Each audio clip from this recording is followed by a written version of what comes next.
Ano-ano ang mga elements ng self-defense ayon sa ating batas? Pag-uusapan natin yan. But before that, ay gusto kong ipaalam sa mga taong hindi pa lubos na nakakalam nito na ang Article 11 of the Revised Penal Code ay tumutukoy sa mga sitwasyong kung saan nagbibigay katwiran or justifying circumstances kung saan ang isang tao ay hindi mapaparusahan sapagkat ang kanyang ginawa ay maituturing na legal o katanggap-tanggap sa batas. Ang mga ito ay hindi nag-aalis ng pananagutan, kundi nag-aalis ng pagkakasala. Ang ibig sabihin, mayroong naganap na krimen, subalit ito ay hindi kriminal. Now, pag-uusapan natin sa video ito ang tungkol sa self-defense or pagtatanggol sa sarili. At kung ano man ang masasabi ko sa video ito, ano man ang sasabihin ko sa video ito, ay pawang personal na opinion ko lamang at purely intended for academic discussion purposes. Balik tayo sa ating tanong, ano nga ba ang pinaka-elements o ano nga ba ang mga elements ng self-defense ayon sa ating batas? Well, para magiging valid ang ating claim na self-defense ay mayroon tayong elementong dapat patunayan. Mayroon tayong tatlong elements na dapat patunayan. Ang una, there must be unlawful aggression. Mayroon dapat di makatiwirang pag-aatake at mayroong dapat actual o malapit na pag-atake sa buhay o sa pagkatao o sa kalayaan ng isang tao. Halimbawa, naglalakad ka sa isang masikip at madilim na eskinita and out of nowhere, mayroong taong umatake sa iyo, may dalang baril at ito ay itinutok sa iyo.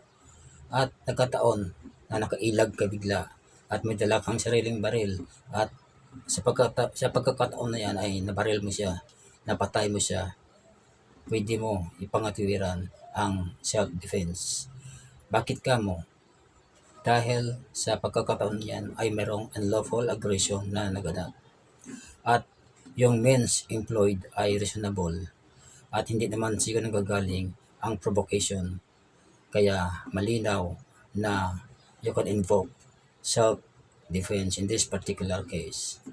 Pangalawang element ay merong reasonable means employed to prevent or repel the unlawful aggression.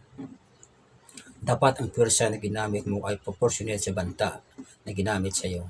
Halimbawa, naglalakad ka sa isang kanto,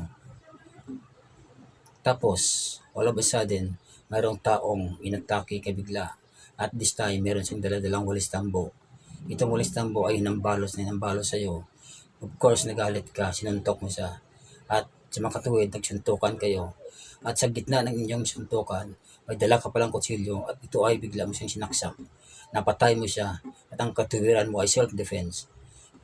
Sa pagkakataong ito ay yung self-defense na sinasabi mo ay hindi applicable. Alam mo, bakit? Dahil ang element number 2 ay nagsasabi, there must be a reasonable means employed to prevent the aggression. Sa pagkataong ito, ang ginamit ng tao o tambo, ginamitan mo ng kutsilyo, therefore, hindi reasonable ang paggamit mo ng kutsilyo para itipinsahan ang sarili mo. Sana malinaw ang example natin sa ganitong klaseng senaryo. Ang last na element ay there must be lack of sufficient provocation on the part of the person defending himself. Dapat ang gulo ay hindi magagaling sa iyo para makapag-claim ka ng self-defense. Halimbawa, ito si Pedro ay naglalakad sa kanto. Ito pala si Pedro ay saka ikaw ay matagal na mailitan. Ang ginawa mo, nilapitan mo si Pedro, ininsulto mo siya at hindi ka nakontento, hinamon mo pa siya ng suntukan. Pinagbigyan ka ni Pedro. Sa makatuwid, nagsuntukan kayo sa gitna ng daan. And dahil may dala kang baril, sa init ng ulo mo, binaril mo si Pedro at siya ay instant na namatay dahil binaril mo. So, sa pagkakataon yan, walang self-defense ang nangyayari sa inyo. Hindi mo pwede ma-invoke may self-defense dyan. Dahil unang-una, ikaw ang nag-umpisa ng gulo. Ikaw ang nag-udyok para magkaroon ng gulo.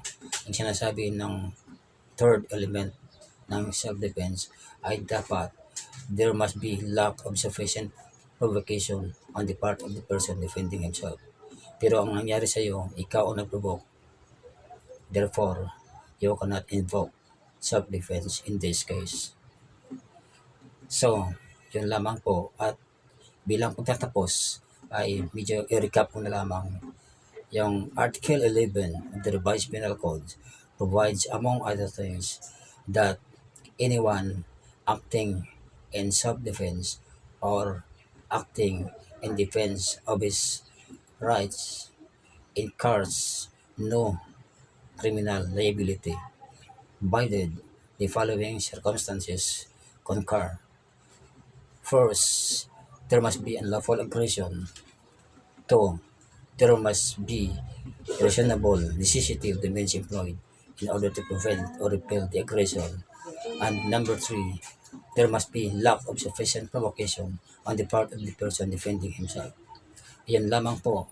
At sana nakapag-impart ako sa inyo ng kunting kaalaman hinggil sa tinatawag na self-defense or pagtatanggol sa sarili. Disclaimer lamang po, law graduate ako, pero hindi ako abogado. Now, kung nagustuhan nyo ang ganitong klaseng content, kindly subscribe to my YouTube channel, share and like my videos, and don't forget to click the notification bell so that you will be notified for my upcoming videos. Maraming salamat po.